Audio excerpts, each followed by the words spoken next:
The Chronicles of Narnia, The Lion, the Witch and the Wardrobe, Chapter 6 Into the Forest. தயவு செஞ்சு இந்த மேக்ரெடி இந்த ஆட்கள் எல்லாரையும் சீக்கிரமாக இங்கேருந்து கூட்டிகிட்டு போகணும். எனக்கு இங்கே உட்காந்து அப்படியே கை காலெல்லாம் மரத்து போகுது அப்படின்னு சூசன் சொல்லும். அண்ட் இந்த அந்துருந்த ஸ்மெல் வேற இவ்வளோ கேவலமாக வந்துக்கிட்டு இருக்கு அப்படின்னு எட்மண்ட் கத்திட்டு இருப்பான்.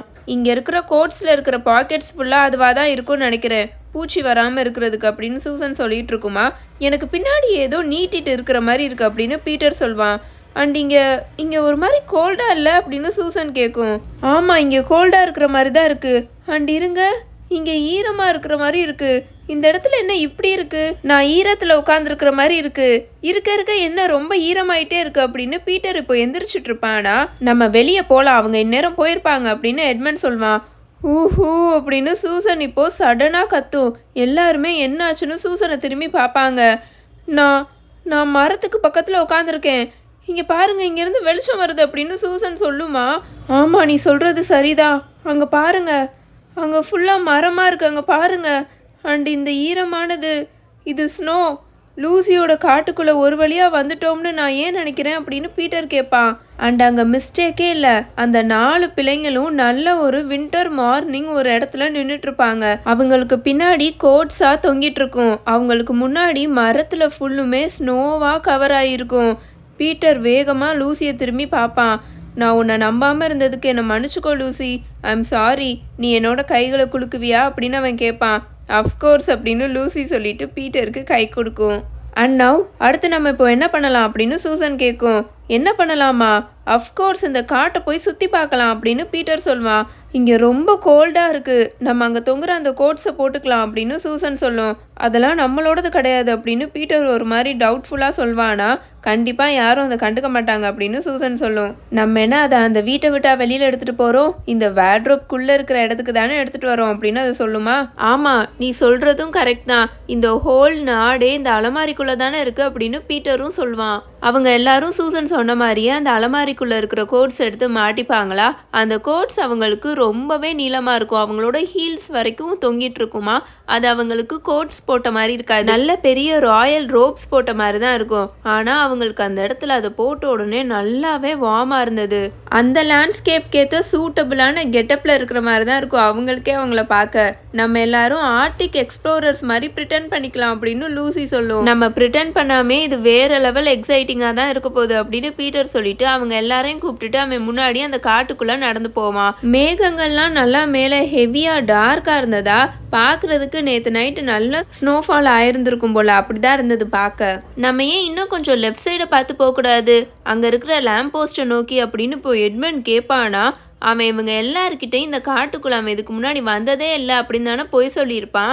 அதை அவன் இப்போ சுத்தமாக மறந்துடுவான். அவன் வாயிலிருந்து அந்த வார்த்தை வந்தக்கப்புறம் தான் நம்ம என்னத்தை பேசி வச்சுருக்கோம் அப்படின்றத அவன் ரியலைஸே பண்ணுவான். எல்லாருமே அப்படியே நின்றுவாங்க, திரும்பி அப்படியே எட்மண்டை பார்ப்பாங்களா. ஸோ நீ நிஜமாவே இங்கே வந்திருக்க, லூசி உன்னை இங்கே மீட் பண்ணான்னு சொன்னும் போது, ஆனால் நீ அவள் போய் சொல்லியிருக்கான்னு எங்கள் எல்லாருக்கிட்டையுமே சொல்லியிருக்க அப்படின்னு பீட்டர் கேட்பான். அந்த இடமே இப்போ டெட் சைலண்ட்டாக இருக்கும். வெல், சின்ன விஷம் இருக்கும் அப்படின்னு பீட்டர் சொல்லிட்டு இருக்கும் போதே போய் தொலைன்ற மாதிரி அவனோட ஷோல்டரை ஆட்டுவான், இதுக்கு மேலே எதுவும் சொல்ல வேணான்ற மாதிரி. தென் அவங்க எல்லாருமே அமைதியாக அவங்களோட ஜேர்னியை திரும்பவும் ஆரம்பிப்பாங்க. திமிரு பிடிச்ச கிறுக்குங்களா, இது எல்லாத்துக்குமே நீங்கள் கண்டிப்பாக பே பண்ணுவீங்க அப்படின்னு எட்மண்ட் இப்போ அவனுக்குள்ளேயே முணுமுணுத்துட்டு வந்துட்டு இருப்பான். எனிவே இப்போ நம்ம எங்கே போயிட்டு இருக்கோம் அப்படின்னு சூசன் கேட்கும். முக்கியமாக இந்த சப்ஜெக்டை சேஞ்ச் பண்ணணுன்றதுக்காக ஐ திங்க் லூ தான் அதை டிசைட் பண்ணணும். லூ தான் இங்கே லீடர், அவள் தான் இதுக்கு டிசர்வ்டு. நீ எங்களை எங்கே கூட்டிகிட்டு போவலு அப்படின்னு இப்போ பீட்டர் கேட்பான். நம்ம ஏன் மிஸ்டர் டம்னஸை போய் பார்க்கக்கூடாது, நான் உங்ககிட்ட சொல்லியிருக்கேன்ல, அவர் ரொம்ப ரொம்ப நல்ல ஃபான் அப்படின்னு லூசி சொல்லும். எல்லாருமே இதுக்கு ஒத்துக்குவாங்களா. தென் அங்கேருந்து அவங்க மிஸ்டர் டம்னஸோட வீடை பார்த்து நல்லா பிரிஸ்காக நடக்க ஆரம்பிச்சிடுவாங்க. அந்த ஸ்னோவில் அவங்களோட காலை நல்லா எடுத்து வச்சு லூ அங்கே அவங்களோட நல்ல லீடருன்றதை ப்ரூவ் பண்ணிட்டு இருப்பா. ஃபர்ஸ்ட் அவளுக்கு அந்த வழி தெரியுமா என்னன்னு அவளுக்கே கொஞ்சம் டவுட்டாக தான் இருந்தது. ஆனால் அங்கே இருக்கிற மரங்களெல்லாம் நல்லா ஞாபகம் வச்சு அந்த குட்டி பள்ளத்தாக்குக்கு இவங்கள கூட்டிகிட்டு வந்துடும். ஒரு வழியாக இவங்க மிஸ்டர் டம்னஸோட குகையோட கதவுக்கே வந்துருவாங்க. ஆனால் அங்கே இவங்களுக்கு ரொம்ப ரொம்ப மோசமான சர்ப்ரைஸ் காத்துட்டு இருந்தது. அவர் வீட்டோட கதவுலாம் நல்லா உடஞ்சி போயிருக்கும். அந்த குகைக்குள்ளே ரொம்ப இருட்டா அவ்வளோ கோல்டாக இருக்கும், ரொம்ப ஒரு மாதிரி ஈரப்பதமாக இருக்கும். அந்த வீட்டுக்குள்ளே ரொம்ப நாளாக யாருமே வாழவே இல்லைன்ற மாதிரி தான் ஒரு ஸ்மெல்லு வந்துட்டுருக்கும். ஏன்னா அந்த வீட்டோட கதவு உடஞ்சிருக்குல, ஸோ வெளியில் விழுந்துட்டுருக்கிற ஸ்னோ ஃபுல்லாக உள்ளே வந்து விழுந்துருக்குமா, அது ஃபுல்லாக அங்கே ஈரமாக தண்ணியாக ஆகி கிடக்கும். அப்புறம் அது கூட ஏதோ பிளாக் கலரில் கலந்துருக்கும். என்னன்னு பார்த்தா ஃபயர் பிளேஸில் கறிகட்டை இருக்கும்ல, அது அந்த தண்ணி கூட மிக்ஸ் ஆகி அப்படியே ஃபுல்லாக பிளாக் கலரில் கொட்டி கிடக்கும். யாரோ வேணும்னே அந்த கறிகட்டை எல்லாத்தையும் தூக்கி அந்த ரூம் முழுக்க எரிஞ்ச மாதிரி இருக்கும். அப்புறம் அங்கே இருந்த க்ராக்கரி எல்லாமே உடஞ்சி போய் கீழே ஃப்ளோரில் கிடக்கும். மிஸ்டர் டம்னஸோட அப்பாவோட பிக்சர் இருந்துச்சுல, அதை யாரோ கத்தியை வச்சு நல்லா கிழிச்சு விட்டுருப்பாங்க. என்னது இது அப்படின்னு பீட்டர் சொல்லிட்டு கீழே குனிவான். அந்த ஃப்ளோரோட கார்பெட்டில் ஒரு பீஸ் ஆஃப் பேப்பரை ஆணி அடித்து வச்சுருப்பாங்களா, அதை அவன் இப்போ தான் நோட்டீஸே பண்ணுவான். அதில் ஏதாவது எழுதியிருக்கா அப்படின்னு சூசன் கேட்கும். ஆமாம், அதில் அப்படி தான் இருக்குது. பட் என்னால் இந்த வெளிச்சத்தில் இதை ரீட் பண்ண முடியல. நம்ம வெளியில் போயிட்டு என்னன்னு பார்க்கலாம் அப்படின்னு சொல்லிட்டு அவங்க எல்லாரும் அதை எடுத்துகிட்டு வெளியில் வந்துடுவாங்களா. அந்த பேப்பரில் என்ன இருக்குன்றத பீட்டர் இப்போ ரீட் பண்ணுவான். இந்த இடத்தில் முன்னால் குடியிருந்தவரான the faun the Tumnus, her imperial majesty Jadis, நார்னியாவின் பேரரசி கேர் பேரவிலின் கோட்டை தலைவி, லோன் ஐலாண்ட்ஸின் மகாராணி மற்றும் பல அவர்களுக்கு எதிராக மிகப்பெரிய துரோகத்தை இழைத்துள்ளார். பேரரசிகளின் எதிரிகளுக்கு ஒத்தாசையாக இருப்பது, ஒற்றர்களுடன் நெருங்கி பழகுவது, மனிதர்களை நண்பர்களாக்கி கொள்வது, இத்தகைய தவறு செய்ததால் கைது செய்யப்பட்டுள்ளார். கீழே சைன்டன் போட்டு மாக்ரிம் கேப்டன் ஆஃப் த சீக்ரெட் போலீஸ்ன்னு எழுதியிருக்கும். அதுக்கு கீழே லாங் லிவ் த குயின் அப்படின்னு எழுதியிருக்கும். அந்த பசங்க இப்போ ஒருத்தரை பார்த்துப்பாங்க. எனக்கு இதுக்கு மேலே இந்த இடம் பிடிக்கும்னு எனக்கு தெரியல அப்படின்னு சூசன் சொல்லுமா. யார் இந்த மகாராணி லூ, உனக்கு இவங்களை பற்றி எதுவும் தெரியுமா அப்படின்னு பீட்டர் கேட்பான். அவள் ஃபஸ்ட்டு உண்மையான ராணியே கிடையாது அப்படின்னு லூசி சொல்லும். அவள் ரொம்ப ரொம்ப மோசமான சூனியக்காரி, வெள்ளை சூனியக்காரி, ஒயிட் விச். இங்கே இருக்கிற எல்லாருமே, இந்த காட்டில் வசிக்கிற யாருக்குமே அவளை சுத்தமாக பிடிக்காது. எல்லாருமே அவளை வெறுக்கிறாங்க. இந்த நாடு முழுக்க எப்பவுமே குளிர்காலமாக இருக்கிற மாதிரி அவள் மந்திரத்தை போட்டு வச்சிருக்கா. அண்ட் இங்கே எப்பவும் கிறிஸ்மஸே கிடையாது அப்படின்னு லூசி சொல்லும். இதுக்கு மேலே இந்த இடத்த சுற்றி பார்க்குறதுல எந்த ஒரு பாயிண்ட்டுமே இல்லை. இங்கே சேஃபாகவே எனக்கு தோணலை. கண்டிப்பாக இங்கே ஃபன்னாகவும் இருக்காது. இங்கே இருக்க ஒவ்வொரு நிமிஷமும் குளிர் அதிகமாகிட்டே போகுது. அண்ட் நம்ம சாப்பிட்றதுக்கும் எதுவும் எடுத்துகிட்டு வரல. நம்ம வீட்டுக்கு கிளம்பலாமா அப்படின்னு சூசன் கேட்கும். ஓ, ஆனால் நம்ம அந்த மாதிரி பண்ணக்கூடாது, நம்ம அப்படி பண்ணவே கூடாது அப்படின்னு லூசி இப்போது சடனாக சொல்லும். உங்களுக்கு இது புரியலையா? நம்ம அப்படியே இப்போ இங்கேருந்து வீட்டுக்கு போகக்கூடாது. இவ்வளோ நடந்ததுக்கப்புறமும் இது எல்லாமே என்னால் தான் அந்த ஃபானுக்கு இவ்வளோ பெரிய பிரச்சனை வந்திருக்கு. அவர் தான் என்னை அந்த சூனியக்காரிக்கிட்ட இருந்து மறைச்சு வச்சாரு, என்னை பத்திரமா அனுப்பிச்சும் வச்சாரு. மகாராணியோட எதிரிகளுக்கு ஒத்தாசையா இருக்கிறது, மனிதர்கள் கூட நண்பர்களா இருக்கிறது, அது எல்லாமே என்னதான் குறிக்குது. நம்ம அவரை ரெஸ்கியூ பண்ண ட்ரை பண்ணணும் அப்படின்னு லூசி சொல்லும். நமக்கு சாப்பிட்றது கூட ஒன்றும் இல்லை, நம்மளால என்ன பண்ண முடியும் அப்படின்னு எட்மண்ட் கேட்பான். நீ உன் வாயை மூடு அப்படின்னு பீட்டர் இப்போ எட்மண்டை பார்த்து கத்துவான். அவன் இன்னும் எட்மண்ட் மேலே பயங்கர கோவமா இருப்பான். நம்ம என்ன பண்ணலாம் சூசன் அப்படின்னு இப்போ பீட்டர் சூசனை பார்த்து கேட்பானா. லூ சொல்கிறது எல்லாமே கரெக்டு தானோன்னு எனக்கு மோசமான ஃபீலிங் வருது. எனக்கு இந்த இடத்துல இருந்து மேலே ஒரு ஸ்டெப்பு கூட எடுத்து வைக்க சுத்தமாக பிடிக்கவே இல்லை. இங்கே நம்ம வந்திருக்கவே கூடாதோன்னு எனக்கு தோணுது. ஆனால் நம்ம அவர் பேர் என்ன, அந்த ஃபானுக்கு ஹெல்ப் பண்ணி தான் ஆகணும்னு எனக்கு தோணுது அப்படின்னு சூசன் சொல்லுமா. எனக்கும் அதே தான் தோணுது அப்படின்னு பீட்டரும் சொல்வான். நம்ம சாப்பிட்றதுக்கு இங்கே ஃபுட் எதுவும் இல்லைன்னு தான் எனக்கு கவலையாக இருக்குது. நம்ம திரும்ப அந்த அலமாரி வழியாக போய் சாப்பிட்றதுக்கு எதையாவது எடுத்துகிட்டு வரலாம்.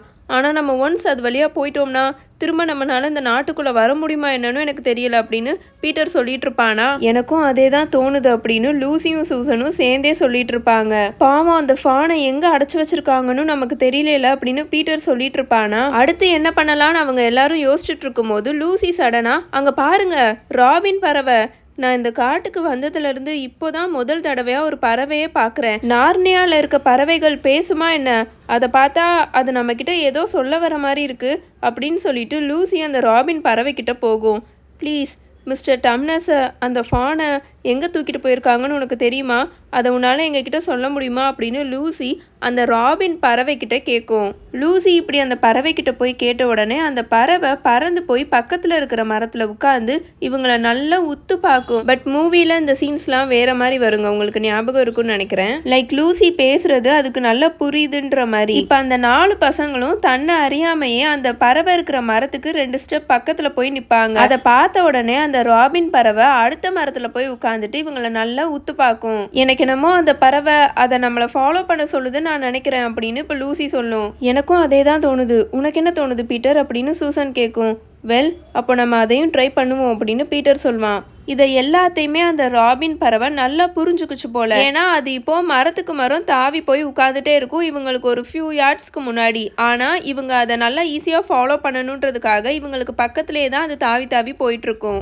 இப்படியே அது அவங்கள ஒரு சின்ன குன்று மாதிரி இருக்குமா அதுக்கு கீழே கூட்டிட்டு வந்துருச்சு. அந்த பறவை இப்படி ஒவ்வொரு கிளையா போய் உட்காரும் போது அதுல இருக்கிற ஸ்னோலாம் நல்லா கீழே கொட்டிட்டு இருக்கும். இவங்களுக்கு மேல இருக்கிற மேகங்கள்லாம் இப்ப கொஞ்சம் பிரிஞ்சு போகுமா.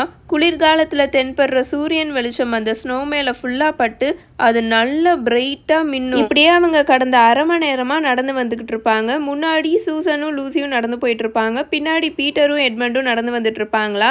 அப்போ எட்மண்ட் பீட்டர் கிட்ட, உன்னை நீயே இப்போ பெரியவனா நினைச்சுக்கிட்டு என் கூட பேச முடியாதுன்ற மனநிலையில நீ இருந்தாலும் பரவாயில்ல, நான் சொல்றத தயவு செஞ்சு ஒழுங்கா கவனி அப்படின்னு எட்மண்ட் சொல்லுவான். என்ன அது அப்படின்னு பீட்டர் கேட்பான். ஷ், சத்தமா பேசாத, பொண்ணுங்களை நம்ம பயமுறுத்திட வேணாம். ஆனால் நம்ம இப்போ என்ன பண்ணிட்டு இருக்கோன்றது நீ ரியலைஸ் பண்ணியா இல்லையா அப்படின்னு எட்மண்ட் கேட்பான்.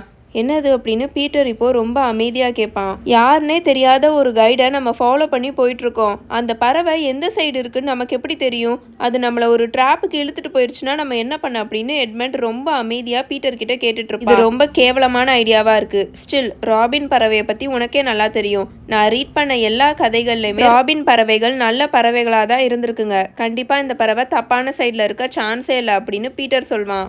அப்படியே அது இருந்துச்சுனாலும் எது இங்கே நல்ல சைடு? அந்த ஃபான்ஸ் தான் நல்ல சைடில் இருக்காங்க. அண்ட் அந்த ராணி, எஸ் எனக்கு நல்லாவே தெரியும், அந்த சூனியக்காரி அவள் தப்பான சைடில் இருக்கா, நமக்கு எப்படி தெரியும் அப்படின்னு எட்மண்ட் கேட்பான். அந்த ஃபான் லூசியை காப்பாற்றிருக்காரு அப்படின்னு பீட்டர் சொல்வான்.